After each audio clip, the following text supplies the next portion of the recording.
क्या चरित्र है उनके खिलाफ पहले से इतने केसेस है। खुद वो ओपनली बोलते हैं एक ही मर्डर किया है मैंने आज तक अपनी जिंदगी में। खुलेआम ऐसी ऐसी चीजें बोल रहे हैं, फिर भी सांसद बने हुए हैं। वो ऐसी ऐसी चीजें बोल रहे हैं, फिर उनको हम उनका चरित्र खराब कर रहे हैं। उनका चरित्र पहले से ही खराब है, हम लोग उसको कोई खराब नहीं कर रहे हैं। वो खुद ही ऐसी ऐसी हरकतें करके हमारे देश का चरित्र भी खराब कर रहे हैं। शर्म की बात है कि हम सबसे बड़ा डेमोक्रेटिक देश है, बट हमारे सांसद हमारे पार्लियामेंट में जिस प्रकार की बातें होती है शर्मनाक है। उनके लिए ज्यादा इंपॉर्टेंट है कि स्टेट में इलेक्शन जीतना, बल्कि उनको ये याद नहीं रहता कि वो प्रधानमंत्री पहले हैं, उसके बाद अपने पार्टी के मेंबर आते हैं। तो उनको ये कोई कंसर्न नहीं है कि वो मणिपुर में क्या हो रहा है, कितने लोग मर रहे हैं। यहाँ पर एसएफ बैठे हुए हैं, अमित शाह ऑर्डर देंगे, वही चीजें होंगी ना कंट्री में, वही चीज दिल्ली पुलिस करेगी। बीजेपी जो गवर्नमेंट है मुझसे बिल्कुल भी नहीं डरती हूँ कि हमने उनको इलेक्ट किया है।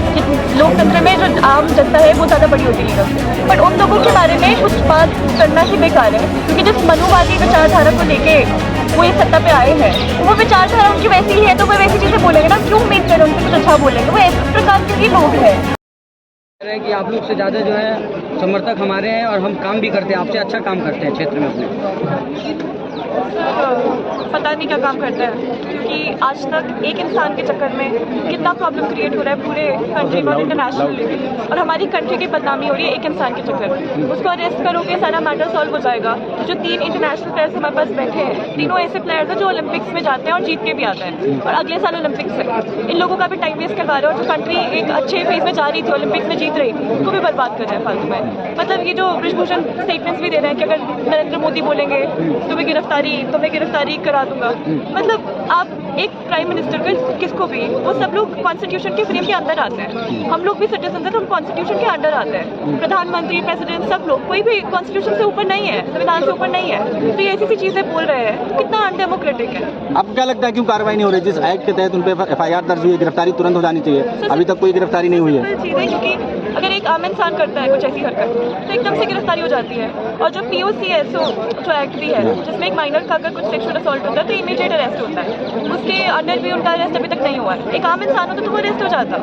अब ये इंसान, ऐसे तो सब लोग ही आम इंसान है, सिटीजन ऑफ द कंट्री है पहले, बट इसका गिरफ्तारी क्यों नहीं हो रहा? वो सिस्टमैटिकली फंसा, सिस्टम का पार्ट। आपको क्या लग रहा है कौन बचा रहा है इनको? तो जिस सिस्टम का ये भी पार्ट है, जो रूलिंग गवर्नमेंट है, अगर वो आंसर्स नहीं दे रहे हमारे क्वेश्चन को, अगर स्मृति ईरानी, अगर नरेंद्र मोदी आके कुछ स्टेटमेंट्स बोलते कि इस कारण नहीं हो रहा है, इस कारण नहीं, तो हम तब भी समझते। अब वो लोग सब लोग चुप बैठे हुए हैं, बाकी सब लोग। स्मृति ईरानी बोल तो रही है कि प्रियंका गांधी नमाज पढ़ रहे थे, मोदी जी कह रहे, आप जो केरला स्टोरी फिल्म देखिए, कह तो रहे हैं वो। सर शर्म की बात है कि हम इंडिया का सबसे बड़ा डेमोक्रेटिक देश है, बट हमारे सांसद हमारे पार्लियामेंट में जिस प्रकार की बातें होती है शर्मनाक है। मतलब हमारी कंट्री के पार्लियामेंट में आज तक कभी ग्लोबल वार्मिंग पे सिंसियरली बात नहीं हुआ होगा, आज तक सेक्सुअल असॉल्ट जैसे मामलों पे कभी बात नहीं हुआ होगा। एक इंसान बोलता है, तीसरा इंसान कुछ और ही चीजें टॉपिक उठा देता है, उसने ये किया, उसने वो किया। मतलब ये साफ साफ हमें अभी मणिपुर का भी इंसिडेंट दिख रहा है। ये सारा कॉन्सिक्वेंस है जो ये कम्युनल वायलेंस कंट्री में फैलाना चाह रहे हैं। उनके लिए ज्यादा इंपॉर्टेंट है कि स्टेट में इलेक्शन जीतना, बल्कि उनको ये याद नहीं रहता कि वो प्रधानमंत्री पहले हैं, उसके बाद अपने पार्टी के मेंबर आते हैं। तो उनको ये कोई कंसर्न नहीं है कि वो मणिपुर में क्या हो रहा है, कितने लोग मर रहे हैं, यहाँ पर एसएफ बैठे हुए हैं, उनको कुछ चीज का ध्यान नहीं है। ब्रिजभूषण कह रहे हैं आरोप अगर साबित हुआ तो हमें फांसी पे लटका दीजिए।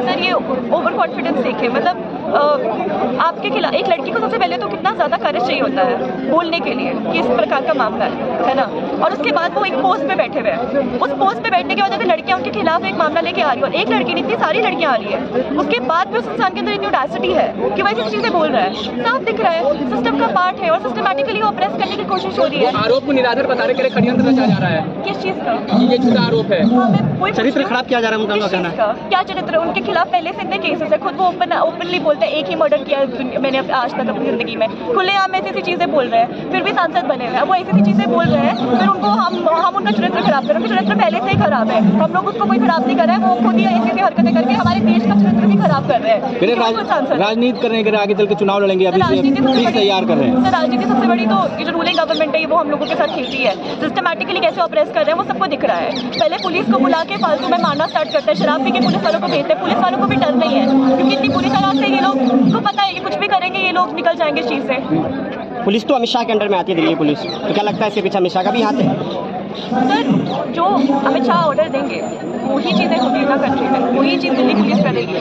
तो अभी आप किसी को भी उठा के आप जंतर मंतर जैसे प्लेटफॉर्म में शर्म आती है सोचते हुए भी कि जंतर मंतर आपने और हमें दिल्ली यूनिवर्सिटी से अरेस्ट किया, डिटेन किया, चलो कर लिया, मतलब जंतर मंतर जैसे प्लेटफॉर्म से डिटेन कर रहे हो लोगों को, जंतर मंतर जैसे प्लेटफॉर्म से लोगों को उठा रहे हो, बंधक में भर रहे हो, तो फिर कहाँ जाएगा एक इंसान अपना। और ऊपर से हम एक डिक्टेटरशिप गवर्नमेंट में भी तो नहीं है, हम कॉन्स्टिट्यूशनली एक डेमोक्रेटिक कंट्री है।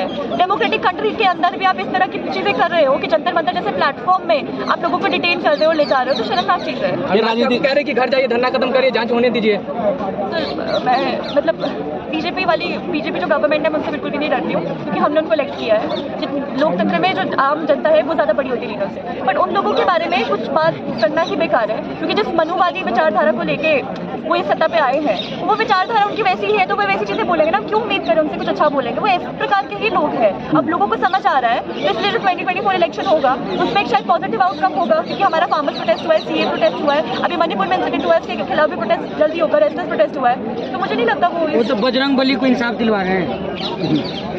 किसी एक बजरंग दल वालों को ये लोग बजरंग बली जैसी चीज़ें बोल रहे हैं, तो आप किस प्रकार का चीज़ें बोल रहे हो, मतलब हद ही है। They are not talking about education, they are not talking about health. COVID के टाइम हमें भी याद है, वो तो उन्होंने कवर अप कर लिया, कोविड हमें भी याद है किस तरह से लोग डिस्प्लेस हुए थे। तो ये सारे मुद्दे जो हैं इनके बारे में बाद में भी बात की जा सकती है, पर अभी जो नॉर्मल सा मामला है, एक इंसान को बचाने के लिए इतनी कोशिश क्यों कर रहे हैं ये लोग, क्योंकि वो सिस्टम का पार्ट है, और अगर उसको फंसाया जाएगा तो यहाँ पर सब लोग फंसेंगे, एक इंसान नहीं फंसेगा, बहुत लोग फंसेंगे, इसलिए उसको बचाया। आपके हिसाब से कौन कौन आएगा उसमें फंसने, जो आप कह रहे हैं? सर जो लोग अभी चुप बैठे हैं, अगर वो एक आम इंसान, चुप तो प्रधानमंत्री भी हैं। हाँ, तो उनकी भी बात कर रही हूँ मैं। वो प्रधानमंत्री कह रहे मुद्दे पे उनके चुप रहने पर क्या बोलेंगे आप? मैं उनके बारे में कुछ बोलना, उनको इतनी इंपॉर्टेंस ही नहीं देता कुछ बोल के, क्योंकि उनके सोच ही वैसे, उनकी विचार ही वैसे, किसी इंसान का विचार वैसे होगा तो वो क्यों बोलेगा, उनकी मनोवादी विचारधारा है, तो मैं उनसे क्यों उम्मीद करूँ। मैं उनसे उम्मीद नहीं करती हूँ। जी ने कहा था कि हमने प्रधानमंत्री से जब मिली थी तो इसका जिक्र किया था, लेकिन प्रधानमंत्री जी ने मतलब उस हिसाब से नहीं बताया था, लेकिन प्रधानमंत्री जी ने कोई एक्शन नहीं लिया है। सर हाथरस में हुआ, उन्नाव में हुआ, इतने सारे अंकिता का हुआ, इतनी सारी चीज़ें आ चुकी है, ठीक है। अब इतनी सारी चीज़ों के बाद अब ये वो लोग बैठे हैं, तो मुझे तो कोई उम्मीद नहीं। कहा जा रहा खुद थक करके आप लोग चली जाइएगा। सर वो 13 महीने ज़्यादा टाइम नहीं हुआ था, और इनफैक्ट ये एक महिला पर अटैक कर रहे, तो एज अ महिला मैं ये बोलना चाहूँगी कि एज अ महिला, देखिए किसान आंदोलन महिलाओं का मैटर, तो मैं एज अ महिला ये कहना चाहूँगी कि एक वुमेन के लिए तो एवरीडे अच्छा है, तो यहाँ पर बैठना कोई बहुत बड़ी बात नहीं है। तो सुप्रीम कोर्ट ने जो ऑर्डर दिया कि FIR हो जाना चाहिए, नहीं ऑर्डर जो दिया था FIR हो जाना चाहिए, FIR हो गया, बट वो FIR कब हुआ, सुप्रीम कोर्ट के ऑर्डर का वेट करना पड़ा। बल्कि जब हमारा राइट ही है कि फर्स्ट इन्फॉर्मेशन रिपोर्ट से इमीडिएटली जब कोई ला रहा है तभी हो जाना चाहिए। मैम मेन स्ट्रीम मीडिया में बड़ी बड़ी महिला एंकर्स है, वो चुप है महिला के मुद्दे पे, उसे कैसे देखती हैं आप? सर ये जो मनुवादी लोग, आप हिटलर से तो एक्सपेक्ट नहीं करोगे ना, वो पीस की बात करेगा, आप गांधी से ही एक्सपेक्ट करोगे। तो अब मैं नरेंद्र मोदी से तो उम्मीद नहीं करूँगी, जितना इंसान को पता होगा उतना ही इंसान बोलेगा। ठीक है मैम, ठीक है। उनसे क्या कहना चाहती हैं? सर मैं उनसे कुछ जाने दे, हो गया। किससे उम्मीद है आपको? मुझे किसी से भी उम्मीद नहीं है, इस गवर्नमेंट में सिस्टम से मुझे किसी से भी उम्मीद नहीं है। तो न्याय कैसे मिलेगा फिर? उम्मीद है मुझे अपने डेमोक्रेटिक सत्ता से उम्मीद है। लगता है आपको? जितने मार्क्स आएगा, जितना लोग यहाँ पर आएगा एकत्रित होगा, स्पेशली जो महिला जिसकी यहाँ पर बैठेगी, वो लोग डरेंगे, इस हमारे इनकलाब के नारों से डरेंगे।